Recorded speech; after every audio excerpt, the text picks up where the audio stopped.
Hello and welcome to the Virtual Care Basket. I'm Aisha Hilton and I invite you to find out more at virtualcarebasket.com. I hope you enjoy this interview. Okay, we're live after a few technical problems and jumping on Zoom. Welcome, I'm Aisha Hilton and I want to thank you for jumping on and hearing a talk with myself and the amazing Lisa Rigoni. Today we're talking about having a growth mindset with your children during these tough times and how you can approach homeschooling without freaking out, and we'll tell you how that is in a minute. So Lisa is the creator of this amazing growth mindset journal that we love, and she's a teacher. She's technically not teaching at the moment in schools, but she has been. She is an educator and she's also just an amazing human being. So I wanted to invite her on to help other parents like myself who are going to have kids at home indefinitely, and we don't want to go crazy and we want to support the kids during this time. So welcome, Lisa. It's so great to have you. Thank you. Hello.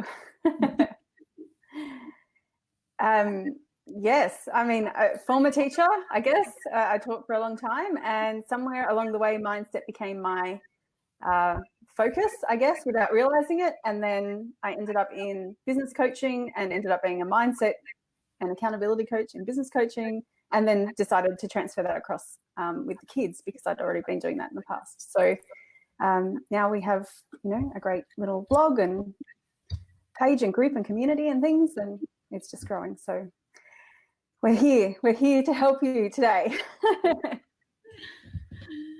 We are. So what are your tips for parents now that we're going through all of this? Yeah, I think one thing that's come out in the last probably week, I've talked to quite a lot of parents, not so much teachers, they're head down trying to figure out what they're doing.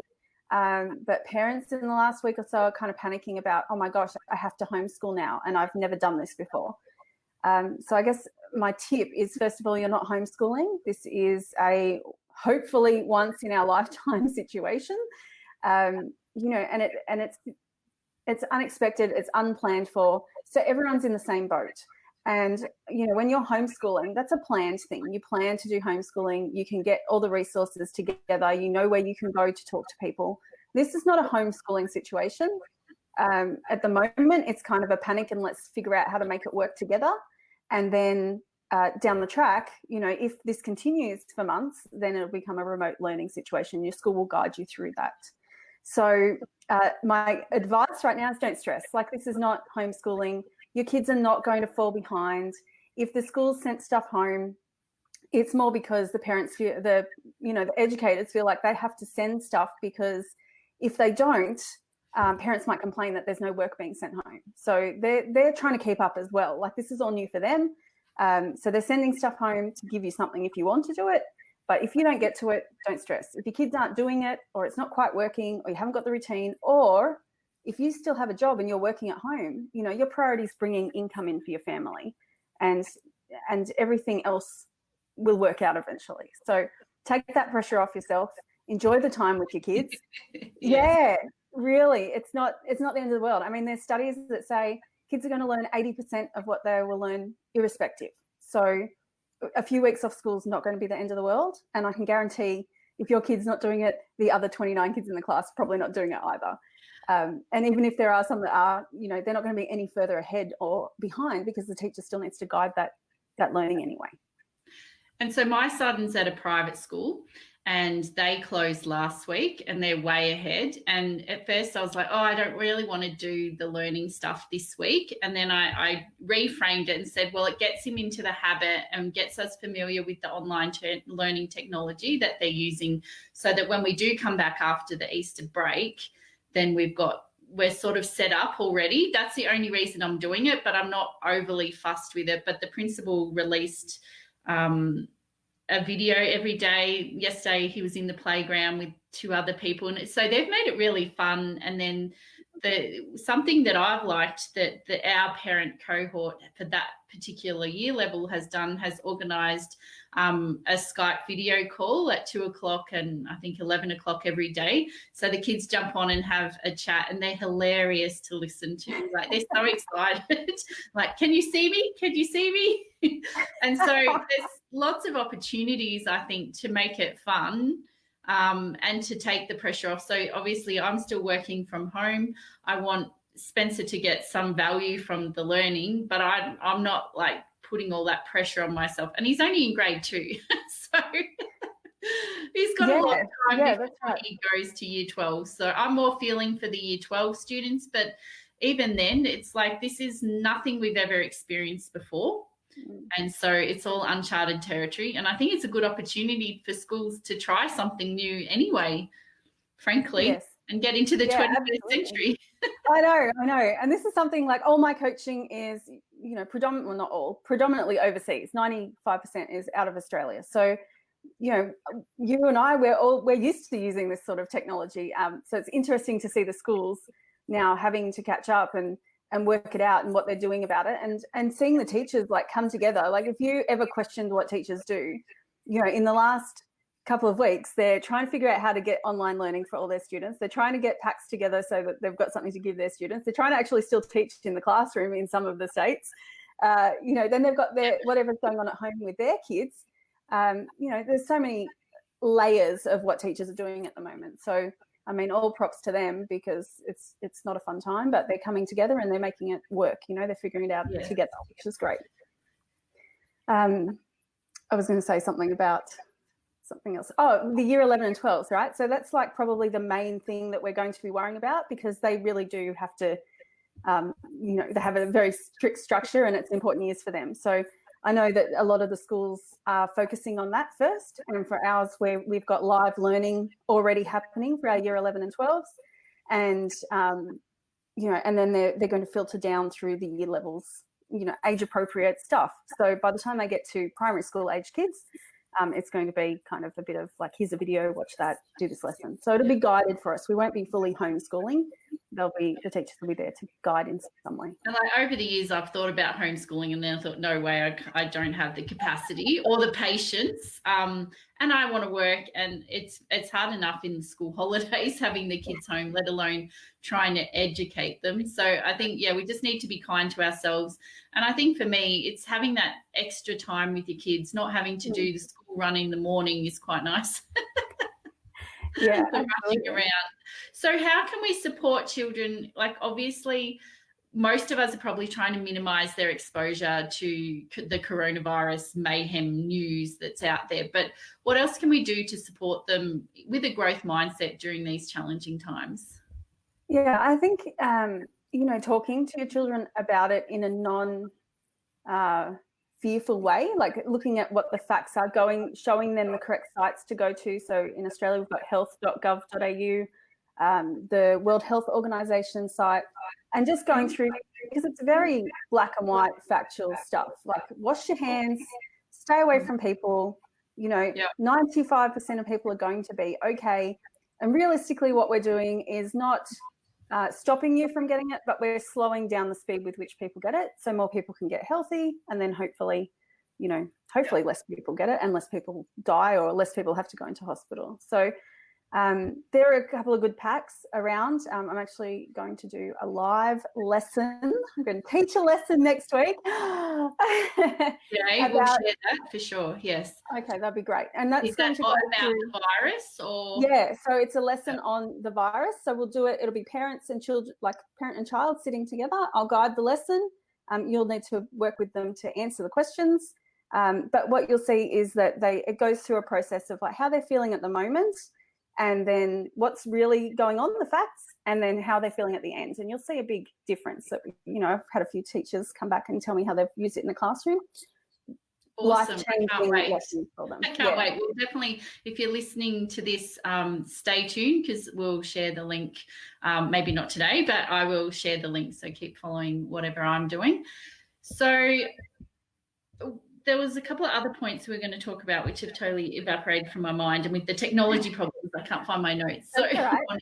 I think the anxiety that kids are having, yes. and when I asked my Facebook group last night, a lot of them mentioned the isolation. So the kids are struggling with like isolation now because, you know, I mean, I don't know about you, but when I grew up, I didn't go on play dates. We didn't go out to things. There were no play centres. So all our holidays were always at home. It's, you know, it's not that big of a deal. And we didn't have 20 million extracurricular activities after school. So I think like even my 13-year-old who has been off with a cold in February and hardly ever goes out is suddenly wanting to go out every day. And I'm like, no. I think it's that feeling that you can't go out as well. Yeah. It's like making people feel claustrophobic because normally they might not want to go out, but now they definitely want to go out. And the kids that had a lot of social activities and especially if they have no siblings to fight with. Right. Yeah, exactly. Or no one to talk to, or, you know, there's quite a few different layers there that they're dealing with. So, you know, for us at the moment, I've actually taken screens away because I was finding it was getting a little bit crazy having the screen and talking to friends but not being with friends and things like that. But so we're doing more craft-based activities and building together. And so he's talking with his sister. But when it comes to like, can we go out? And I say, well, not at the moment. Like we've got a few weeks where we're going to have to stay home. And, you know, I've already been through the process. They understand the reasoning. But I relate it back to something that's relevant to them. So like my dad is quite ill at the moment and, you know, he's in New South Wales, so they've got the most cases. So relating it back to like, yeah, we want to go and see them, but at the moment we can't. And we're keeping him safe by staying home. And the more people that stay home are going to keep people like POC, we call him, safe. So, you know, we want to make sure we do that in our own community as well. We keep all those people safe and, you know, and then the hospital can help people as they need to.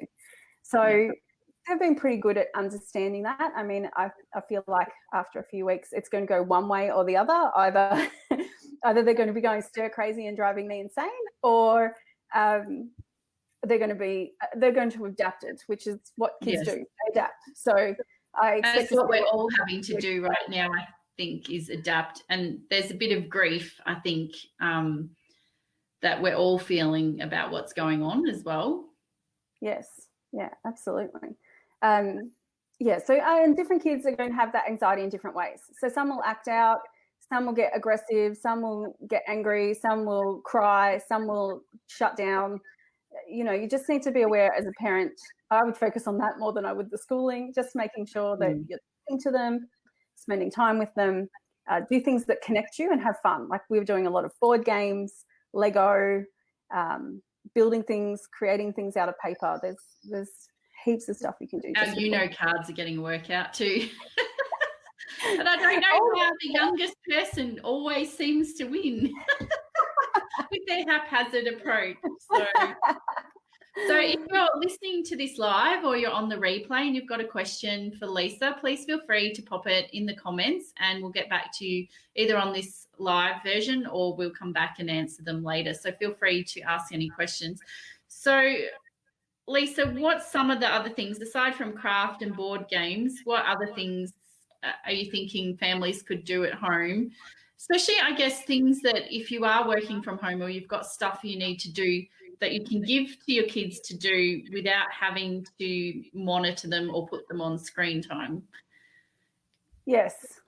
And I should have had this prepared because we actually have a list of 101 activities that you can do inside with your kids, most of which you'll have the stuff already at home. But I don't have that open right now. That's okay. We can share it later. Perfect. A lot of it's more creative-based stuff. And things for me and for you, like we're still working. So it's things that I know that I can give them that they can do a little bit more independently or they can spend a bit of time on, and that gives me time to do a few things and then come back. We've had building a cubby house, so making a fort. Much to my husband's dismay, we made it out of the cushions in the couch and blankets, and like it was a bit chaotic and he doesn't love the couch being moved around, but you know, it was good. We did Nerf wars also behind the couches. So again, he was not a big fan, but I had a great time. Like, get in there and do it with your kids, because it kills an hour or so. It's fun. They enjoy playing with you. So we did Nerf wars. My 4-year-old did not get the idea of hiding behind the couch. She just kept kamikazing into the middle. It was quite funny to watch for the other kids' perspective. Arts and craft things, so drawing, different types of drawing and learning different ways to do drawing, like shading or colour, or there's a lot of posts going around with like teaching how to. It's in fast mode, you'd have to slow it down, but teaching the way to actually draw an animal or a picture. I saw one last night and he used his hand. I have to find it and share it. Used his hand in different shapes and then made animals and things out of it. Oh yeah, that's cool. Yeah, so there's a few things. The kids have been making weapons out of paper. We did painting the other day, free painting. You can do guided painting. They love that. In Australia, it's still pretty warm in most places, so you can do that outside. You can still stay in your gardens. So kids are running around the gardens, building things. They made an ant home the other day out of paper in a box, and then we're very distressed that the ant left the home. Oh no. We put food and everything in there, Mum. So there's those sorts of things, getting the toys and doing creative play and giving them characters. If they're a bit older, writing stories, and maybe you can even give them like a character, a place, a time when they have to make some kind of story. That would be fun. I think a lot of the activities that you've mentioned are things that kids do in childhood when they don't have technology and extracurricular activities. So it's sort of like finding that lost childhood activities that we didn't get to, like we got to have easy access to, and our kids, it's a struggle with the technology and all the commitments that children seem to have these days. Yeah, it's true. And even putting that list together, like it was fun to go back and go, oh yeah, I remember when I did that, and we add that in. And mud pies, I still remember doing mud pies. I don't know, I just think about getting dirty and wet in summer and like making mud pies and going up to the house and saying who would like one. Yes, yeah, true. And even if you're not doing mud pies, like you could be doing baking in the kitchen with the kids, and that incorporates levels of maths as well. So, everything you're doing with them, that's why I'm not worried about slice the other day and got Spencer to measure everything out. The slice didn't work, but it was terrible. But I think the recipe was a dud, and it was like so annoying because we'd gone and picked blackberries and we used them all in this thing that was just unedible. But anyway, but that's living and learning too, having flops in the kitchen. It is. Absolutely. And part of growth mindset, a big part of it is failing and learning how to fail. So, when we fail, we either learn something or we don't learn something. And ideally we want to learn something from it. So, okay, well, that slice didn't work. What do we think might have gone wrong? What can we do next time that's different? And let's try again. And maybe it flops again, but okay, well, now we've tried something. What else can we try? So that, I do guided failing, especially with one of the children, because they struggle with like perfectionism and trying to have everything right the first time. So we do a lot of guided failing. And I think that a lot of kids, especially I've seen a lot of kids and adults as well, they don't want to try something if they can't do it perfectly. So if they get to watch another, like a tutorial on how to do this drawing of an apple, say, and shading it, if they can't do it perfectly, they just don't want to do it at all. Which I think is a real shame, because I keep saying to one of my children, well, you can't get better if you don't actually try. Yes, yeah. If at first you don't try again, all that. Yeah. And Rachel just said, how about single children? She's hurting because she's got no other children in the house. And in effect, like I can relate to this because I have 2 children, but there's a 5.5-year age gap, and they are not engaged at all with each other. And because one's a teenager and one's only 8. So it's not quite as bad as what Rachel's experienced. But yeah, there's that isolation, and there's no one else to sort of if Rachel's working to entertain that child or engage with them. So do you have any tips for children who are only children at home? Yeah, I mean, some of those things like the artwork and stuff like that, that can be done on their own. But I think part of it is going to be making sure that you make set time for that child. And even for us with multiple kids or different ages, making set time. Like I do an hour with the 4-year-old and I do an hour with the 9-year-old definitely each day, because that then gives them that special time together where they can ask questions and get answers and have time to communicate with someone. And then they're more open to, like, right now, I don't know what they're doing. I think I might know, but, I trust that they're doing the right thing, and they'll leave me for this hour to talk to you without coming down here because they know it's important for me and they know they're going to get their hour later on. So, some of those, even if you pick the activities and you do some of them together, but I would have a set time that's no phones, no computers, no talking to people, just with that child each day, which is not difficult, but it's also not the end of the world. Like 24 hours in a day, 8 hours of sleeping, 16 hours still left. So work for 8, you've got 8 spare. And they don't even need much attention. It's just they want that 100% attention. Yeah. The other thing I was thinking is, because I work from home and I've got this nice little office or big office. So I was thinking, I could set, if I'm not doing a video, I could set Spencer up in here to do some activities, like, so that we're together but doing our own thing. Yeah, absolutely. That's a great idea. That's really good. So we can be co-working with our children. I love it. Even having reading time, actually reading time is a good one. So, like, okay, I'm setting the timer and we've got 45 minutes of reading time. So that works. And are they reading their own stuff if they're old enough? Yeah. I hate reading out loud. I don't know why. I just hate it. So, yeah. Well, this morning, like Spencer's school, they recorded videos of the different teachers reading. So he went and watched the teacher reading a book, which was sort of cool, but not quite the same as parent time at all. But, yeah, so reading time, that's a good one. And co-working. Co-working. I have done that one before. Yep. The 4-year-old brings out the toy laptop and she ends up climbing on me, though. It doesn't work as well. But, those things can work. With the older kids, because I was finding the 13, 14-year-old were really disengaging a little while back, and we bought Cluedo. So we've got heaps of board games, but we bought Cluedo, and they're quite competitive. So they got in, and because it was simple, they started talking, because you've got to ask a lot of questions in that game. And so, and then work things out and use your mind and your playing. So it worked really well with the teens, to the point that they were putting devices on. We'd play for 2 or 3 hours a night. Wow. And now they're asking, like, can we play Cluedo? So that's a really nice opportunity to engage, because often, like I know with my teenager, I feel lonely at night because I am by myself most nights. And, like, I used to watch a show with Grace, but now she wants to go on technology by herself, and I'm all lonely. So I would like something for me as well. It's good. And charades is good. Yeah, charades is good too. Monopoly is another one. I hate Monopoly. Does it ever end? Has anyone ever played a game that ended? If you have, I'd love to know. Pop it in the comments.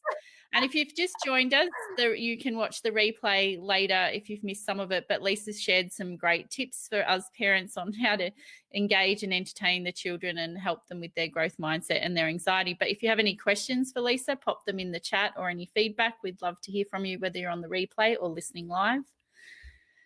And so any final tips to help us stay sane? Oh, my gosh. Given that we have no idea how long this is going to go on for either. Yeah. And I guess that's the hard part for us as adults, because the kids are kind of taking it day to day. But for us, we go, okay, well, we know it's probably going to be at least 4 weeks. But, the longer it takes for people to actually isolate, the longer it could go on for. And there's so many unknowns that we just don't know how long it could go for. So for us as adults, doing those things with the kids will bring you back to, like, kid stage. Like, I'm having the best time this week because I'm spending that time with the kids. And I've got more time, even though I work from home, I guess I'm looking at it differently. So rather than it being like holidays and I've got to get some work done, I'm just getting the work done in the morning. And now I'm finding, because I'm spending that time with them in the afternoon, they're more open to, or they're less interruptive in the morning, so I can get work done anyway. So it's really about finding a routine that works for your family, making sure that you've got time for each of those children. And if you notice one's regressing, like we did with the teens, try and figure out a way to bring them back, because it's hard. It's hard being at home, and you don't want them to dip down and go into like a depression. So we've got to make sure that we're engaging as much as we can. I think it's a really good opportunity to take back our kids from the world and just be in that cocoon. And like you say, like I'm trying to work just in the mornings and have the afternoons to relax for myself and to relax with the kids, or, even just we live somewhere where we can go for a walk without engaging with germs. So we're looking forward to that. So thank you so much. Yes. So tell me. Oh, yes, go ahead. Because I was just thinking as well, like gratitude, and I know actually you do a lot around that. Gratitude is such a big thing and such a massive mindset changer with such a small amount of effort. So, with the kids, even at dinner, okay, what's something that you enjoyed today, or what are you grateful for? Because when you're in this sort of situation, you can get really negative and down if you wanted to. Yes. So being able to put that around and look for, okay, well, what was the positive that came out of today? What did I enjoy doing? What did I get to do today that I wouldn't normally get to do? And those sorts of brilliant positive things. Even I was thinking about, if we're isolated in our homes, like we live in luxury in Australia. Like even if you aren't that wealthy or you don't have the best house, like we've got hot water, we've got electricity, we've got the internet. Like we're pretty luxurious in our lockdown compared to imagine being locked down in a hovel in Africa. It's quite different. So I think just reminding ourselves of the amazing things we do have, even though we are, distancing ourselves physically from people and staying home, we still have so many opportunities. And now with the internet, we have so many opportunities for learning as well. Like, I've got a Skillshare account. I'm like, oh, I can learn this and I can learn that. Oh, no. Like, it's like an indulgence, being like a mad learner. So I just want to say thank you. If anyone's listening, you've got questions for Lisa, please comment. Now, is this book, I'm on a different camera system today. Is this book available now for other people to buy? Yes, it is. Where can they get that? You can go to shop.growkidsminds.com, and it's there on the homepage. There's a spiral. Do you want to tell, I'm having trouble finding the camera. Do you want to tell people a little bit about this, and I'll pop the link in? Yeah, so that came from a lot of parents and teachers coming to me and saying, I need to teach this, or I want to learn about it, or I want my kids to learn about it, but I don't have the time to do it. Like time is, we just talked about suddenly we've got time, whereas before we didn't have any time really. So I created the journal. It's like a daily prompt. And it goes through 52 different growth mindset topics. And each day it's got a different prompt to work them through, what they understand about that topic now, to at the end of it, understanding the topic more, looking at how it can impact on their life and the lives of others, and then reflecting on that process. It's got goals in there at the start. There was one more point. Oh, it joins back into the curriculum. So for teachers, it can be a class settler. So when they come in, they can do their journal writing for the day. It's got options to write or draw for younger kids. And the whole concept was it's something you can do in a couple of minutes a day, but it's still meeting curriculum expectations and also helping the children to grow their mindset, to improve their mindset. I just need to cough, sorry. I could keep talking about it. Bless you. Or maybe she's coughing. I'm not sick. I just need water. And what's your Facebook group called? So it's at facebook.com/groups/Grow Kids Minds.